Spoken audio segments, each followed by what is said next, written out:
बिस्मिल्लाहिर्रहमानिर्रहीम। दोस्तों, जैसा कि आप जानते हैं कि चंद साल पहले समंदर में एक छोटा सा रेत का जजीरा जो पिछले चंद सालों में इस कदर तरक्की कर चुका है, इसके चर्चे दुनिया में यूरोप से भी ज्यादा होने लगे हैं। जी हाँ, हम बात कर रहे हैं दुबई की, जिसको कौन नहीं जानता। वीडियो को शुरू करने से पहले आप सबसे गुजारिश है कि चैनल को सब्सक्राइब नहीं किया तो सब्सक्राइब कर लें और साथ घंटी के निशान को भी दबा लें। मोहम्मद बिन राशिद अल मखदूम इस शख्स का नाम है जिसे दुबई का मुबारक भी कहा जाता है। वो शख्स जिसने रेगिस्तान की रेत में एक अजीमुल शान शहर तमीर कर दिया जो आज के दौर में दुनिया का सबसे बड़ा टूरिस्ट प्लेस बन चुका है। दुबई में बड़ी बड़ी कंपनीज अपने इवेंट्स करती हैं और अपनी प्रोडक्ट्स लॉन्च करती हैं।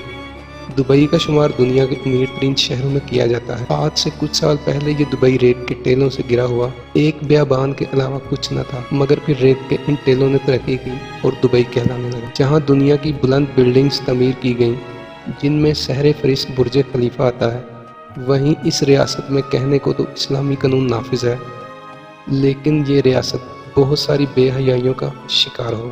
आखिर वो बेहयाइयाँ कौन सी हैं और पूरी दुनिया से लोग भाग भाग कर दुबई ही क्यों जाना चाहते हैं? दुबई को जदीद बुनियादों पर इस्तवार किया गया है। इस शहर की बुनियादों में ये पॉलिसी रखी गई थी कि इस शहर को दुनिया भर के लोगों के लिए अय्याशी का मरकज़ बनाया जाएगा। ख्वाह आप किसी भी रंग, नस्ल और मज़हब से क्यों ना हो, दुबई में आपको अय्याशी के लिए मुकम्मल सहूलियात मुयस्सर हैं। और ख़ास तौर पर दुबई में यूरोपियन वर्ल्ड को टारगेट करने के लिए अय्याशी का सामान मुयस्सर किया जाता है, क्योंकि पूरी दुनिया का पैसा इस वक्त मगरिब में मौजूद है। चाइना, कनाडा और यूरोपियन ममालिक में दुनिया का अक्सरियती पैसा मौजूद है। इसलिए वहाँ से लोग जब सैर व तफरीह के लिए दुबई आते हैं, तो अगर इनको अपनी अय्याशी का सामान मुयस्सर ना हो तो वो दुबई नहीं आएंगे, बल्कि दूसरी रियासतों में जाएंगे।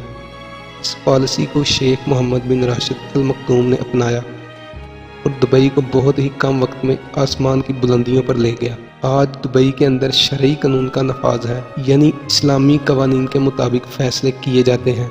लेकिन क्या दुबई एक इस्लामी रियासत होने की हैसियत से शरई है? हाँ, किताबों में तो ऐसा ही लगता है, लेकिन अमली तौर पर ऐसा बिल्कुल नहीं। दुबई में आपको बरहना बीचेस भी मिल जाएंगे, और वैसे बीचेस जिस तरह के बीच आपको यूरोप में मुयस्सर नहीं। लेकिन दुबई के साहल समंदरों पर मगरबी दुनिया के लिए अय्याशी का मुकम्मल सामान मौजूद है। अगर बात की जाए शराब की, तो ये भी दुबई में बाआसानी दस्तयाब है और लोग बाआसानी खरीद कर इस्तेमाल कर सकते हैं। लेकिन इसमें एक कानून ये भी है और इसे नाफिज किया गया है कि अगर आपकी उम्र 21 साल से कम है तो आप शराब को कानूनी तरीके से नहीं खरीद सकते। शराब के हसूल के लिए आपकी उम्र 21 साल होनी चाहिए और आपके पास दुबई गवर्नमेंट की तरफ से दिया हुआ एक अदद अथॉरिटी लाइसेंस होना भी ज़रूरी है। लेकिन अमली तौर पर शराब खुलेआम फरोख्त की जाती है और बगैर किसी रोक टोक के लोग इसे खरीद कर पी सकते हैं। कवानीन में अगर कुछ भी लिखा है तो वो सिर्फ इसलिए लिखा है कि दुबई को शरई रियासत साबित किया जाए,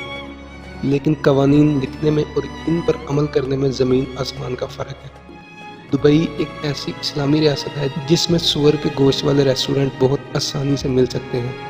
सूअर जो कि इस्लाम के मुताबिक इंतहाई नापसंदीदा जानवर है और इसे मुकम्मल तौर पर हराम करार दिया गया है, यानी इसको खाने से मना फरमाया गया है। इसके बावजूद एक इस्लामी रियासत में इसकी खरीदो फरोख्त और इसके रेस्टोरेंट को खुले देना दुबई की हुकूमत के लिए लम्हा फिक्रिया है, क्योंकि वो खुद को शरी भी कहलवाता है और ऐसी गैर इस्लामी चीज़ों की खरीदो फरोख्त पर भी कोई पाबंदी नहीं है। तो अगर बात की जाए शरी रियासत के हुक्मरानों की दौलत और इनके ज़ाती लाइफस्टाइल की, तो कोई भी खुदा तरस हुक्मरान जो अपनी रियासत को इस्लामी तर्ज पर चला सकता है, इनकी निजी ज़िंदगी भी बिल्कुल इस्लामी शरीयत के मुताबिक होती है। लेकिन अगर आप दुबई के हुक्मरानों, ख़ुसूसन इनकी औरतों की निजी ज़िंदगी देखें, तो वो बिल्कुल इस्लामी शरीयत के मुताबिक नहीं।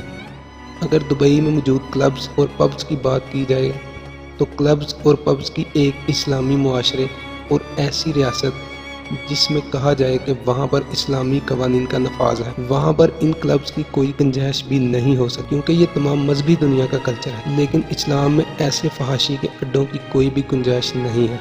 लेकिन दुबई के अंदर ये चीज़ें बहुत ही कॉमन समझी जाती हैं। अगर बुराई की बात की जाए तो बुराई ही बुराई को जन्म देती है, क्योंकि बुराई एक ऐसी चीज़ है जो अपनी जगह पर ख़त्म नहीं होती बल्कि आगे बढ़ती जाती है। और दुबई को देखकर इर्द गिर्द की मुस्लिम रियासतों ने इस पॉलिसी को अपनाना शुरू कर दिया है, क्योंकि इन्हें लगता है कि इस पॉलिसी के ज़रिए ही वो अपनी मुआशरत को ऊपर ले जा सकते हैं। तो ये थी दुबई के मुतल्लिक एक अहम मालूमात की छोटी सी वीडियो। उम्मीद है आपको बहुत पसंद आई होगी। वीडियो अगर पसंद आई हो तो इस वीडियो को लाइक करें और चैनल को सब्सक्राइब कर दें। मिलते हैं इंशाल्लाह एक नई वीडियो के साथ, तब तक इजाज़त दें। अल्लाह निगहबान।